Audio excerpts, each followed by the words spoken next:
Hey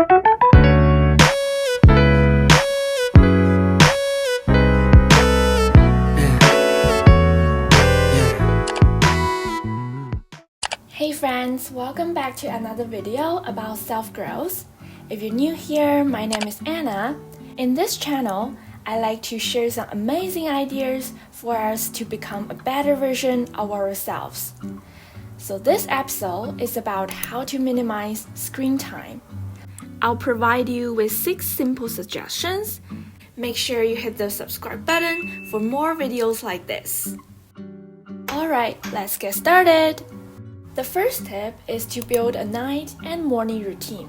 As I mentioned in my How to Love Yourself video, I won't use my phone for the first hour after I wake up. And I will turn on Do Not Disturb mode before I sleep. So my sleep quality will not be interfered by the blue light exposure. And I won't be sucked into messages and notifications after I wake up. The second tip is to track your screen time.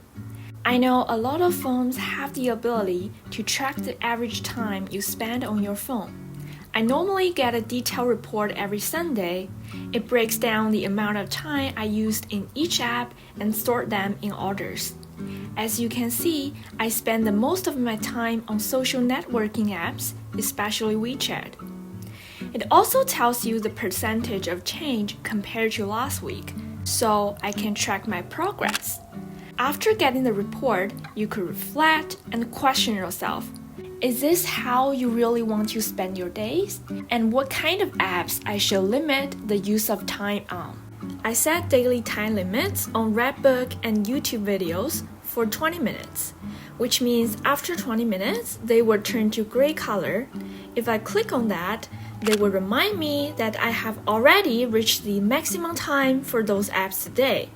Sometimes I may hit the Remind Me in 15 minutes button, but it's an effective strategy to remind me that time is up, so I should get more work done instead of spending time in front of the screen. The next one is turn off unnecessary notifications.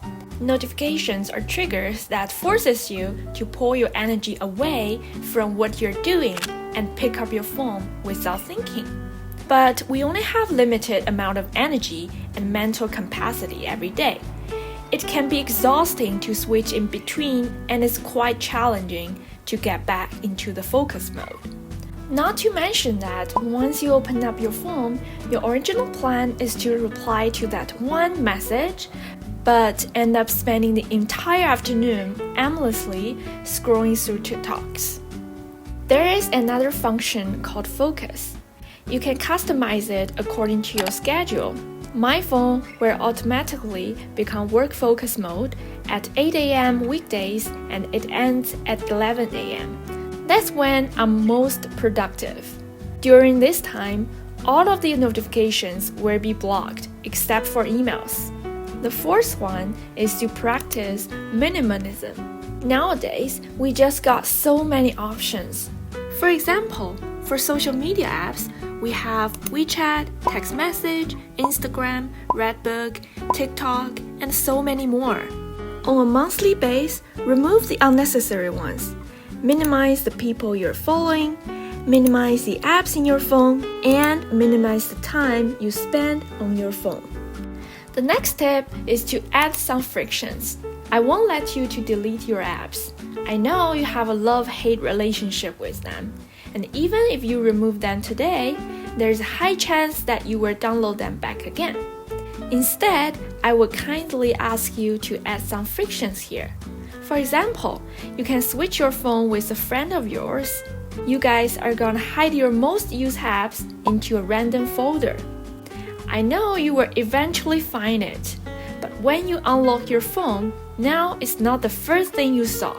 In most cases, you open up your phone and you unconsciously visit that app because it's a habit of yours. When you feel boring, you open it. When you're waiting for your train, you open it. It's like automatic motion. So some frictions will make your life inconvenient and help you get rid of bad habits. Make sure you don't fall back into those old patterns. Last one is to set simple and realistic rules that you can follow. You know you're fighting with those tech giants and they are trying to make the best profit from disturbing you. So really be patient to yourself and pay attention to the progress you have made. It's very hard to break up an old routine and start a new one. So implement those little habits into your everyday life. I hope this video is helpful for you.